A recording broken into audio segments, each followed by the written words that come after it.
तो हम लोग अपनी प्रश्नावली 3.6 पर जाते हैं, जिसमें जो भी सवाल है सारे प्रश्नों को हम लोग हल करते हैं। पहला ही प्रश्न है जिसमें बहुत सारे खंड हैं, कुल मिलाकर के 8 हैं, और इनमें हर प्रश्न में रैखिक समीकरणों में हमको बदलना है जो भी युग्म दे रखा है और फिर उसको हल करना है। तो पहला जो प्रश्न है, फर्स्ट पार्ट, वो क्या है, 1/2x धन 1/3y बराबर 2, और दूसरा क्या दे रखा है, 1/3x धन 1/2y बराबर 13/6। बच्चों वाला खेल है ना, कर देते हैं। इसमें 1/x को कुछ मान लिया, 1/y को कुछ मान लेते हैं। मान लीजिए हमने 1/x को u मान लिया, 1/y को v मान लिया, तो ये समीकरण क्या हो जाएगा, ये समीकरण हो जाएगा आपका 1/2 u धन 1/3 v बराबर 2, और ये क्या हो जाएगा, ये हो जाएगा आपका 1/3 u धन 1/2 v बराबर 13/6। ये पहला समीकरण। दूसरा समीकरण, बस। अब देखिए कुछ लोग कंफ्यूज हो जाते हैं कि यार इसमें तो 1/2 लिखा हुआ है, जबकि हमें तो 1/2 नहीं पूर्णांक में करना चाहिए। तो ये तो उसका गुणांक है, गुणांक से मतलब नहीं है अपने को, जो चर है वो आना चाहिए। ये यहाँ पर x की घात है ऋण 1, क्यों, क्योंकि x जो है वो 1/x लिखा हुआ है, एक x है ही नहीं, 1/x है, तो 1/x का मतलब क्या हुआ, x की घात ऋण 1। तो जो चर है उनकी घात पूरी होनी चाहिए और 1 होनी चाहिए। 1 क्यों होनी चाहिए, क्योंकि हमें रैखिक समीकरण युग्म बनाना है, ठीक है। तो एक तो वो बात हो गई। दूसरी बात क्या हो गई, दूसरी बात ये हो गई है कि जो भी हमारा गुणांक है, 1/2 है, 1/3 है, इससे कोई फर्क नहीं पड़ता अपने को, क्या पड़ता, कोई फर्क नहीं पड़ता। तो अब क्या करते हैं, इन्हीं दोनों में हल करना चाहते हैं, बहुत आसान है। हम लोग इसमें क्या कर सकते हैं, विलोपन विधि का प्रयोग कर सकते हैं, क्योंकि मुझे दिख रहा है यहाँ पर आप क्या करो, किसी भी समीकरण में इसमें आप 3 से गुणा करोगे तो ये वाला यहाँ पर 1 हो जाएगा, इसमें 2 से गुणा करोगे तो ये वाला 1 हो जाएगा, ठीक है। तो फिर आप दोनों को काट दोगे, तो इसमें क्या करते हैं, इसको हम लोग 3 से गुणा कराते हैं, 3 से गुणा किया, इसको गुणा करते हैं 2 से, पूरे समीकरण को। तो ये क्या मिल जाएगा आपको, आपको मिल जाएगा 3/2 u धन v, 1/3 और 3 में गुणा करेंगे तो v रह जाएगा, बराबर 2 3 6, और ऐसे ही क्या मिल जाएगा यहाँ पर 2/3 u धन, ये क्या हो जाएगा, 2 से गुणा कर रहे हैं तो आपको मिलेगा ये v बराबर 13/3, ये 2 से 6 कट गया 3 बार, ठीक है। अब क्या करेंगे, विलोपन विधि का प्रयोग कर देते हैं। विलोपन विधि में क्या है, दोनों को घटा दे रहे हैं, क्यों, क्योंकि ये भी v है, ये भी v है, तो ये पूरा कट गया। आपको क्या मिला, u है, उसमें आप 3/2 से 2/3 घटा रहे हो, तो इसका लासापा ले लेते हैं 6, ठीक। अब 3/2 से 2/6 घटा रहे हो तो 2 3 6, 3 3 9, ऋण 3 दूनी 6, 2 दूनी 4, तो ये आ गया। ये बराबर कितना हो गया, 6 में से 13/3 घटाना है, तो 13/3 घटाने के लिए फिर से 3 लासापा हो जाएगा, तो 3 6 18 ऋण 13। इसका मतलब क्या हुआ, u कितना, 5/6 u बराबर आपका आ गया 5/3, 18 से 13 क्या आ गया 5। अब क्या करेंगे, 3 से आप 2 काट दो, ठीक है, 5 से 5 कट गया, तो यहां से u आपको मिल गया 2, बस आपका u आ गया। ऐसे आप v निकाल दो, तो v निकालने के लिए किसी भी समीकरण में रख सकते हैं, यहाँ पे रख सकते हैं, यहाँ पे रख देते हैं। चलिए u कितना आ गया है 2, ठीक है, तो 3/2 गुणे 2 यानी कि 3, 3/2 गुणे 2 धन v बराबर 6, 2 से 2 कट गया तो v बराबर आपका 3 आ गया, u आ गया, v आ गया। अब जैसे u आ गया, v आ गया, वैसे हम लोग क्या कर देंगे, x निकाल देंगे। x क्या है, 1/x u है, यानी कि x जो है वो आ जाएगा आपका 1/2 और v जो है वो आ जाएगा आपका 1/3, क्योंकि v क्या है 1/y है ना, सॉरी v नहीं y आ जाएगा आपका 1/3, क्यों, क्योंकि v जो है वो है 1/y और v कितना मान आ रहा है, v का मान आ रहा है 3, तो y का मान हो जाएगा 1/3। ये आपका उत्तर हो गया, ठीक है। ऐसे दूसरा प्रश्न कर लेते हैं, बहुत ही आसान है। ये हमारा दूसरा प्रश्न है। इसमें क्या करना है, देखिए देखते ही पता चल जाता है, 1/√x यानी कि 1/वर्गमूल x को अगर हम कुछ मान लें तो यहाँ पर भी वही माना जा सकता है, और यहाँ पर 1/√y को कुछ मान लेते हैं, यहाँ पर भी वही माना जा सकता है। तो मान लेते हैं 1/√x को इस बार क्या मान लिया, मान लिया p, जो मन करे यार। 1/√y को क्या मान लिया, इसको मान लिया q, ठीक है। तो हमारा पहला समीकरण जो था ये क्या बन जाएगा, ये बन जाएगा 2p धन 3q बराबर 2, ये क्या बन जाएगा 4p ऋण 9q बराबर ऋण 1। अच्छा, यहाँ पर भी विलोपन विधि बहुत आसानी से दिख रही है, यहाँ पर 2 लिखा हुआ है, यहाँ पे 4 लिखा हुआ है। पहले वाले में ये पहला समीकरण हमारा, ये हमारा दूसरा समीकरण है।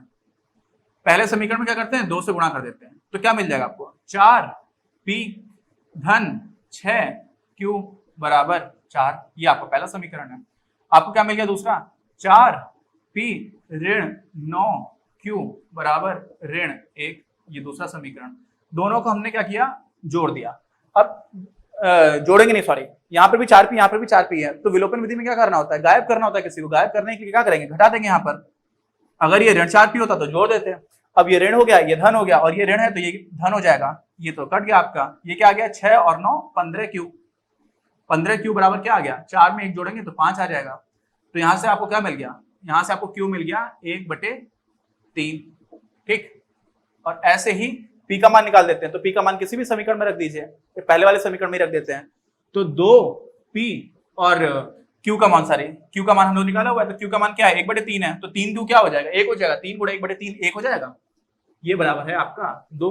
तो यहाँ से जो p है वो क्या आ जाएगा, 1/2। ये आपको p मिल गया।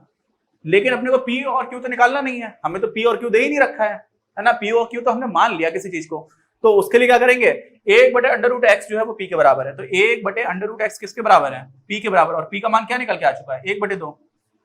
तो यहां से आपको क्या मिल जाएगा, √x बराबर 2। तो x बराबर क्या मिल जाएगा, 4।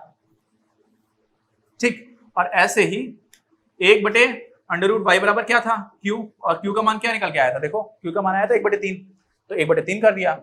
इसका मतलब √y जो है वो किसके बराबर हो गया, 3 के बराबर। तो y बराबर क्या हो गया, 9।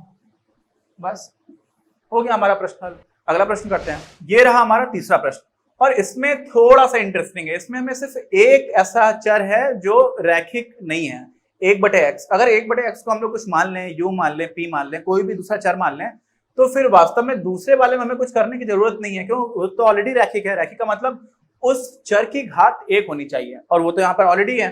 तो क्या करेंगे, 1/x को कुछ मान लेते हैं। 1/x को क्या मान लेते हैं, 1/x को मान लीजिए, हमने मान लिया z। ठीक है, z मान लिया। अब क्या हो जाएगा, ये समीकरण आपका क्या बन जाएगा, ये समीकरण आपका बन जाएगा 4z + 3y = 14, पहला समीकरण। और दूसरा क्या हो जाएगा, 3z - 4y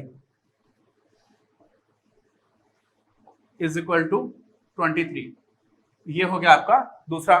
अब क्या करेंगे, इसमें देखिए क्या कर सकते हैं। इसमें भी हम लोग हमेशा विलोपन यूज कर रहे हैं। चलो विलोपन नहीं करते हैं, विलोपन से आप परेशान हो जाओगे, क्योंकि इसमें भी विलोपन दिख रहा है, बहुत आसानी से हो जाएगा। तो चलिए विलोपन छोड़ करके इस पर क्या करते हैं, प्रतिस्थापन से कर देते हैं। चलिए, तो 4z + 3y = 14 है। तो यहाँ से क्या हो जाएगा, यहाँ से इन दो समीकरणों को देखिए, इन्हीं को हम लोग क्या करते हैं, यहाँ से लिखना स्टार्ट करते हैं।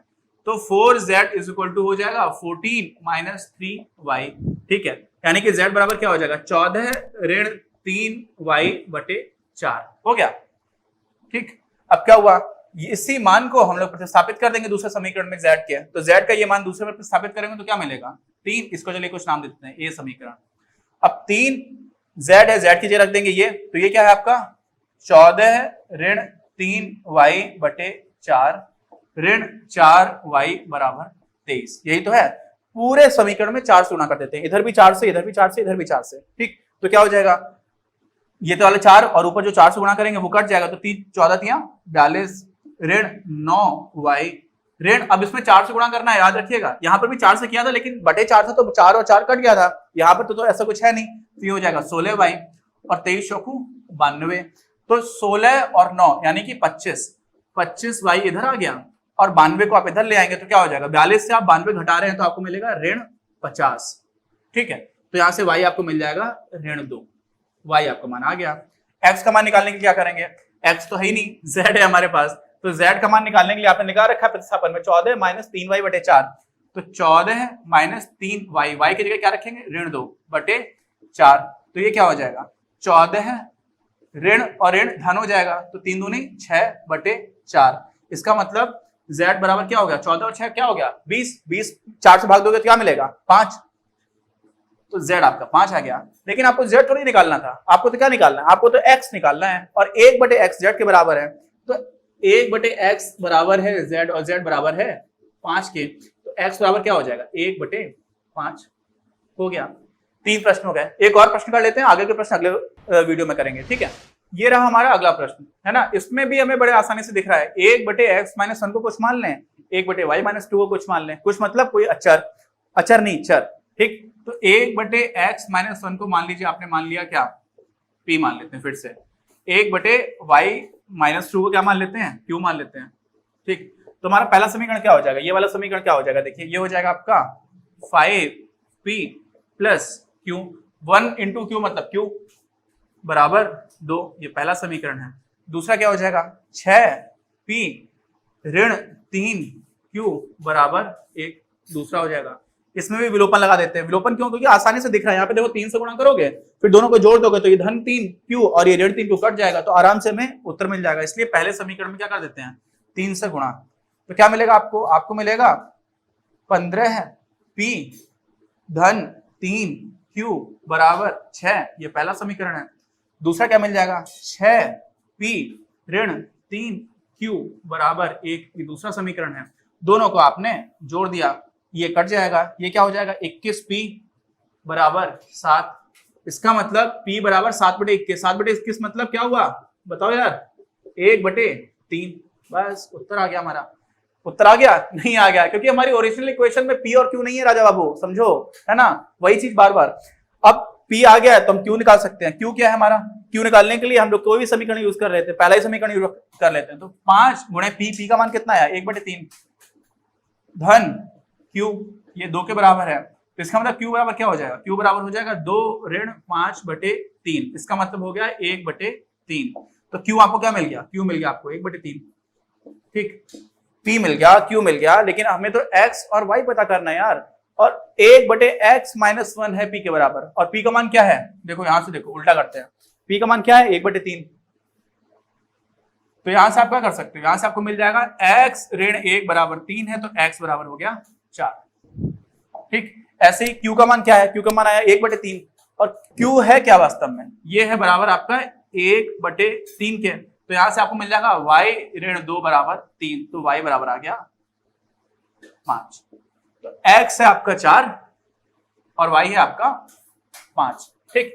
क्या किया हम लोगों ने, देखिए ये इक्वेशन दे रखी थी, इसमें इसको 1/x-1 को p मान लिया, तो 5p धन q बराबर 2 मिल गया, फिर 6p ऋण 3q बराबर 1 मिल गया। उसके बाद से विलोपन विधि के लिए हमने उससे 3 से गुणा कर दिया, तो 3 से गुणा करेंगे 15p धन 3q धन 6 बराबर 6, तो 3q और 3q जो दोनों में, यहाँ पे धन 3q यहाँ पे ऋण 3q, दोनों को जोड़ देंगे तो कट जाएगा, बस कट गया। उसके बाद से p मिल गया, हमें q मिल गया, उसके बाद से x और y का जो हमने माना था 1/x-1 को p माना था, तो यहाँ पर p का मान रखा गया, वहां से x का मान निकल गया, बहुत ही आसान है, ठीक। अब 4 प्रश्न हम लोग हो गए, बाकी के चारों प्रश्न हम लोग करेंगे अपने अगले वीडियो में, ठीक है।